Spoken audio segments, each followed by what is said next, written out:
Euh, pour revenir dans le thème, bien qu'on l'a abordé d'une manière un petit peu différente, mais c'est important de bien comprendre ces 4 étapes dont je parle, les 4 étapes de l'éveil, qui au départ, je les avais nommées plutôt les 4 étapes de la guérison radicale. Bon, j'ai trouvé ça un peu trop radical d'ailleurs. Donc, je l'ai appelé ensuite de l'amour à la grâce, que je trouve beaucoup plus agréable. Pourquoi de l'amour à la grâce? Parce que c'est la première des conditions. S'il n'y a pas d'amour, rien n'est possible, rien ne peut se guérir, et on ne peut pas être dans un apaisement ou dans la paix s'il n'y a pas d'amour.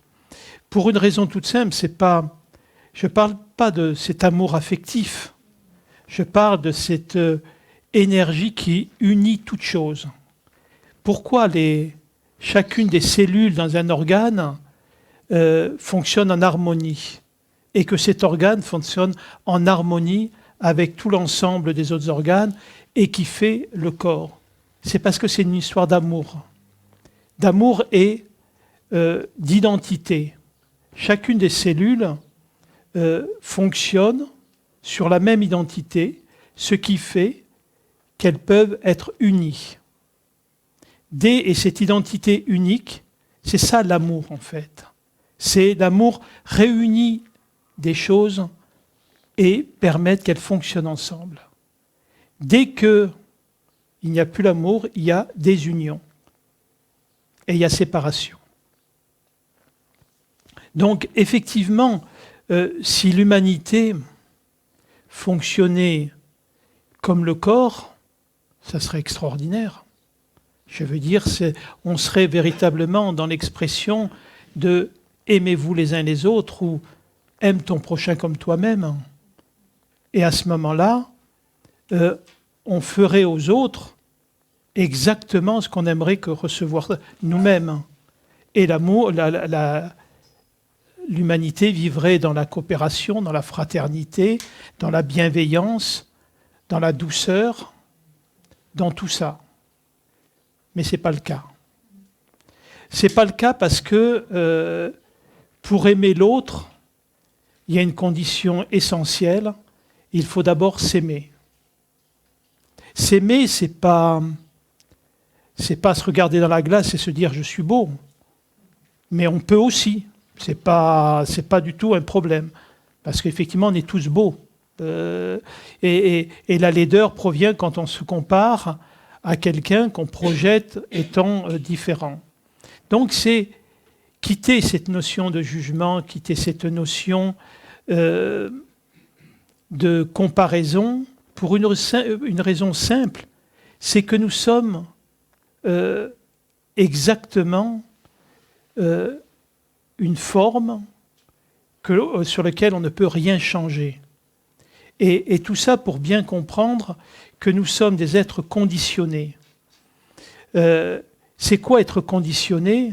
Ça veut dire que ce soit par la génétique, parce que nous sommes issus des chromosomes de notre père, de notre mère, qui eux-mêmes sont porteurs des chromosomes des autres lignées, donc il y a une programmation génétique.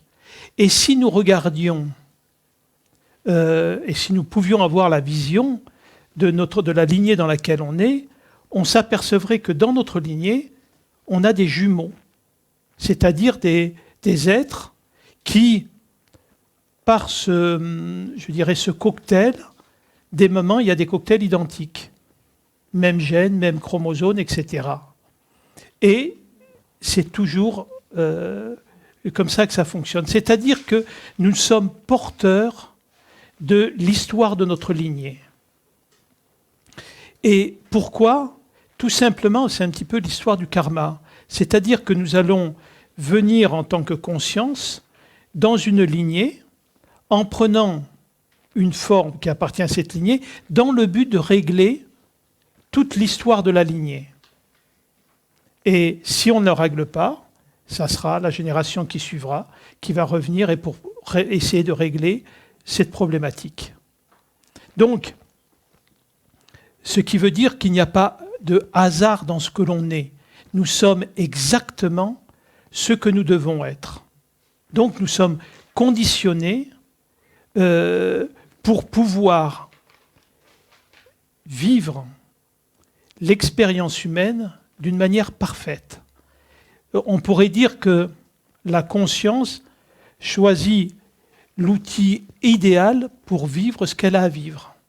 De la même manière qu'un pilote de course ne va pas prendre une 2 chevaux, il va prendre une Ferrari ou une autre voiture, c'est-à-dire l'outil qui va lui permettre de faire ce qu'il a à faire.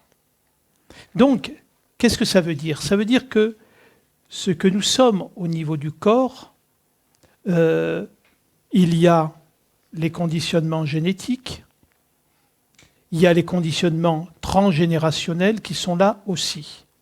Donc notre personnalité n'est pas transformable.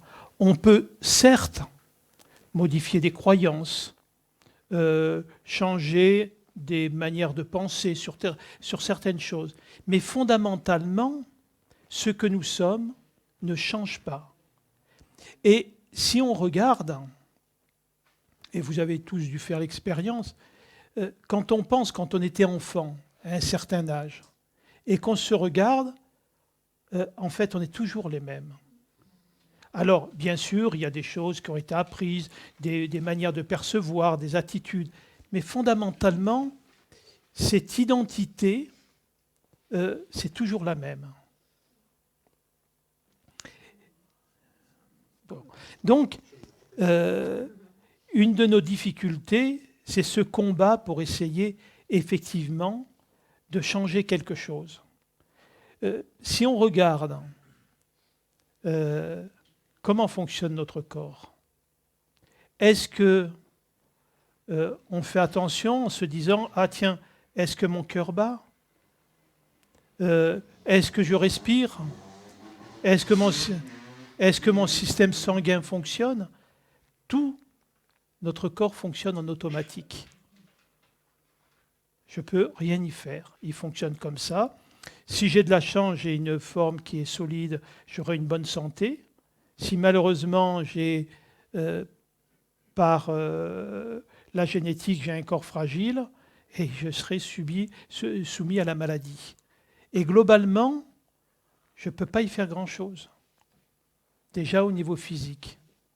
Si on regarde au niveau de la pensée, qui peut dire à quoi il va penser dans les 10 secondes qui arrivent?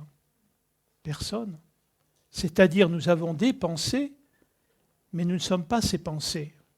Elles viennent, elles s'en vont, et on fait ce qu'on peut avec. Si réellement on avait un pouvoir sur nos pensées, quand on a des angoisses, on dirait non, j'en veux pas et je mets du bonheur à la place. Tandis que quand nous sommes dans les souffrances, dans des pensées obsessionnelles, dans plein de choses comme ça, qu'est-ce qu'on peut y faire? La seule chose, c'est soit je les alimente et j'en fais une histoire, ou soit je vois la pensée et je la laisse partir. Logiquement, quand il y a une pensée qui arrive, si on arrive à lâcher prise à cette pensée pendant 8 secondes, elle a disparu de notre champ de conscience. C'est très court en fait, hein, mais c'est long aussi. Donc, 8 secondes, si une pensée qui arrive, on arrive à ne vraiment pas en tenir compte pendant 8 secondes, la conscience passe à autre chose. 8 secondes, il est donné. Comment? Elle peut revenir, mais à partir du moment où elle revient, quand on a petit à petit pris la distance entre moi et la pensée, donc il y a désidentification, la pensée n'est plus crue. Ça ne veut pas dire qu'elle est cuite, hein, mais elle est quand même cuite. Elle aura beaucoup de mal à se réimposer. D'accord ? Donc, c'est de constater véritablement une chose essentielle. Nous sommes conditionnés physiquement, parce que le corps il a un mode de fonctionnement. On est obligé de mettre le corps dans des conditions particulières, où il y a de l'oxygène, où il y a une certaine température. Donc nous sommes uniquement dans l'attention que l'on porte à notre corps. On va manger parce que le corps nous dit « j'ai faim ». On va aller aux toilettes parce que le corps il dit « j'ai besoin d'évacuer ». Ce n'est pas des choix. On ne fait que répondre à la sollicitation du corps. On est au service du corps, mais le corps n'est pas notre service. C'est ça le problème. Tandis que l'on pense que le corps est à notre service. Et à partir du moment où on pense qu'il est à notre service, on se dit « il doit faire ce que j'ai envie ». D'où la maltraitance dans laquelle on va pouvoir rentrer. Là, on est dans le conditionnement. C'est de pouvoir observer que nous ne pouvons pas changer qui nous sommes. Et personne ne nous le demande. Surtout pas le bon Dieu, mais nos parents éducateurs, eux, oui, souvent. En nous disant, tu devrais être plus comme ça. Ou le regard des autres, tu devrais faire du sport parce que tu as pris du ventre, etc., etc. Donc, tout le temps, il y a une invitation à changer et à être quelqu'un d'autre. Et surtout, ce quelqu'un d'autre est forcément mieux que ce que je suis. Donc, comme je ne peux pas changer et que je considère que si je ne change pas, on ne va pas m'aimer, le paradoxe est hyper douloureux. Donc, cette première étape qui est essentielle, c'est que ce que je suis, je ne peux rien y faire. Parce que on va croire, bien évidemment, et c'est ça qui est la magie de la vie, c'est-à-dire qu'on nous parle de libre arbitre, on nous parle de libre choix. Tout le monde dit oui, parce qu'effectivement, le matin, j'ai le choix, je me lève ou je ne me lève pas. Dans la journée, j'ai le choix d'aller au travail ou pas d'y aller. Non, je n'ai pas le choix. Pas du tout. C'est-à-dire que selon mon conditionnement et mes croyances, qui sont ensuite les croyances non pas innées, qui sont les conditionnements génétiques, mais les croyances acquises, qui sont le milieu dans lequel je vis, les croyances que j'ai, qu'elles soient religieuses, politiques, économiques, etc., je vais réagir d'une manière bien particulière. Et ma réaction, selon la sollicitation, elle sera exacte. Il y a le conditionnement de base et ce conditionnement acquis qui se rajoute à travers notre éducation, nos parents, les enseignants, les amis, etc., la fratrie, etc. Donc, la première étape, c'est d'être conscient totalement de ce conditionnement et qui fait que le libre arbitre et le libre choix n'existent pas. Simplement, on va réagir en fonction de qui on est.